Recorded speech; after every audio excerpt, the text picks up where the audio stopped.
Hello, hello, and welcome to the Brutally Honest with Cademan.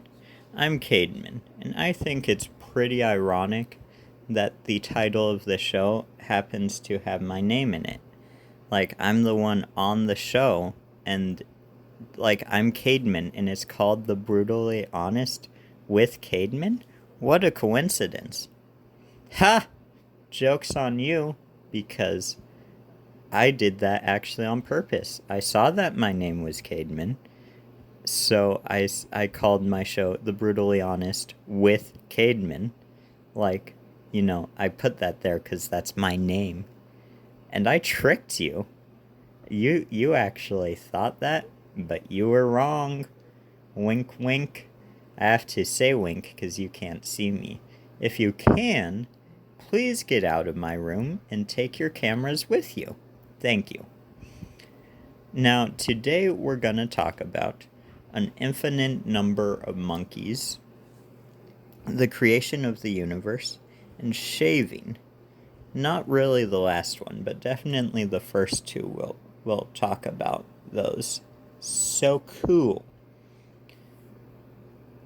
Infinite number of monkeys. Basically, for those of you who don't know, the theory of infinite monkeys is a apologetics argument towards evolution and atheism. Basically, the idea being that given enough time, even random things can seem intentional.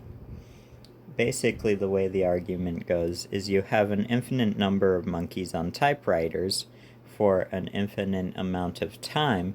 Eventually, one of those monkeys would write the complete works of Shakespeare. Fair enough.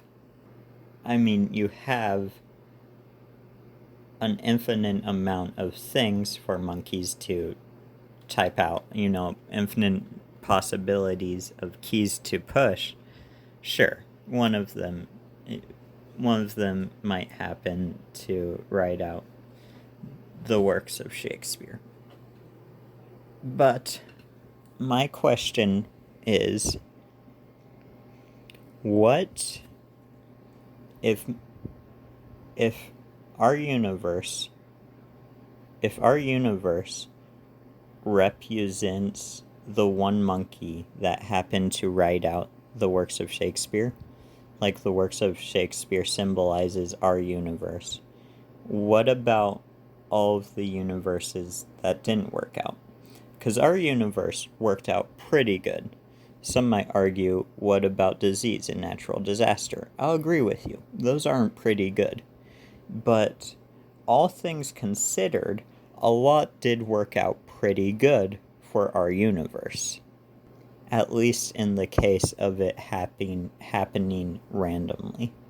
A lot worked out pretty good. So my question is, works of Shakespeare, our universe. What about all of the monkeys that just typed out random gibberish? Random combinations of letters that don't actually make any sense or work together. Where are all those universes? Have we encountered them in any way? I don't believe so. Now, I guess you could say that, well, all those universes are so far away, or they're in a different dimension, we can't really interact with them. Okay, I guess that's fair enough. But something to consider is Occam's razor. Occam's razor is the idea that the simplest explanation is usually the correct explanation. So, for example, I walk out of my room in the morning and I see there's a couple of bowls in my sink. Now, let's consider two explanations. One, someone was running by my house with a stack of bowls, and they decided to throw them through my open window, and they landed directly in my sink. Or two, maybe my little siblings got up before me, poured themselves some cereal, ate it, and then put their dishes in the sink to be washed. Now, which explanation seems more simple?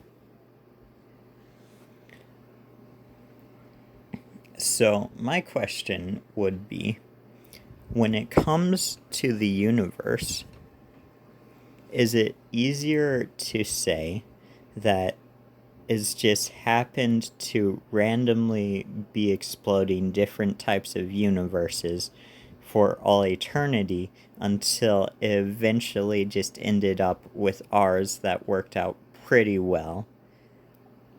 Or is it easier to say that there is a being that just happened to create it and he created it to work out pretty well?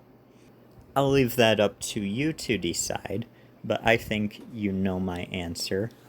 I'm not trying to disprove anything really. I just want to talk about it. So, if you have thoughts on that discussion, I know it's a little